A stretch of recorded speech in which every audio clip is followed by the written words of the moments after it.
ನಮಸ್ಕಾರ.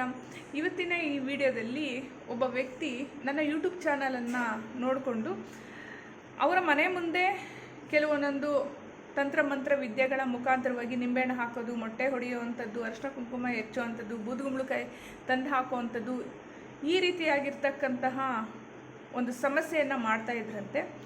ಆ ವ್ಯಕ್ತಿ ನನ್ನ ಯೂಟ್ಯೂಬ್ ಚಾನಲ್ನ ನೋಡ್ತಾ ನಾನು ಅದರಲ್ಲಿ ಒಂದು ರೆಮಿಡಿಯನ್ನು ಹೇಳ್ಕೊಟ್ಟಿದ್ದೆ. ಆ ಥರ ಏನಾದ್ರು ತಂದು ಹಾಕಿದ್ರೆ ಏನು ಮಾಡಬೇಕು ಅಂತೇಳಿ ಅದೇ ಪ್ರಕಾರವಾಗಿ ಅವರು ಮಾಡ್ತಾ ಬಂದ್ರಂತೆ.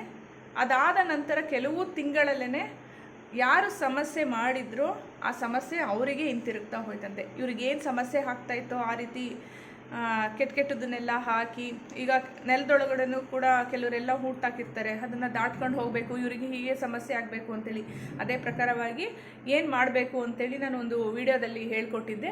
ಸೊ ಇವರು ಕೂಡ ಫಾಲೋ ಮಾಡಿದ್ದಾರೆ. ಫಾಲೋ ಮಾಡಿದ್ದಾದಮೇಲೆ ಇವ್ರಿಗೇನು ಸಮಸ್ಯೆ ಕೊಡ್ತಿದ್ರೋ ಆ ವ್ಯಕ್ತಿಗೆ ಅದು ಸಮಸ್ಯೆ ರಿಟರ್ನ್ ಹೋಗಿದೆ.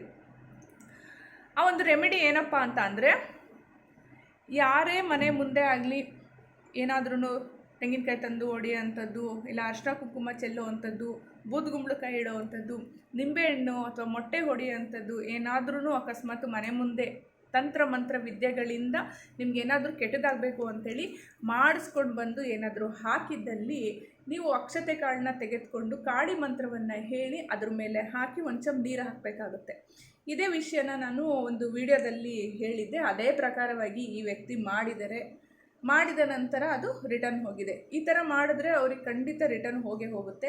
ಕೆಲವೊಬ್ಬರು ತಮ್ಮ ಮನೆ ಮುಂದೆನೇ ಏನಾದರೂ ಒಂದು, ಈಗ ಮೊಟ್ಟೆ ಬಿದ್ದಿರೋದಾಗಲಿ, ಅಷ್ಟಾಗಿ ಬಿದ್ದಿರೋದ ನೋಡಿದ ತಕ್ಷಣವೇ ತುಂಬ ಹೆದರ್ಕೊಳ್ಳೋ ಅವಶ್ಯಕತೆ ಏನಿಲ್ಲ. ಕಾಳಿ ಮಂತ್ರ ಹೇಳಿ ಅದ್ರ ಮೇಲೆ ಹಾಕಿದ್ರೆ ಆಯಿತು. ಹಾಕಿ ನೀರು ಹಾಕಿ ಗುಡಿಸ್ಬಿಟ್ರೆ ನಿಮಗೇನು ಕೂಡ ನಾಟೋದಿಲ್ಲ.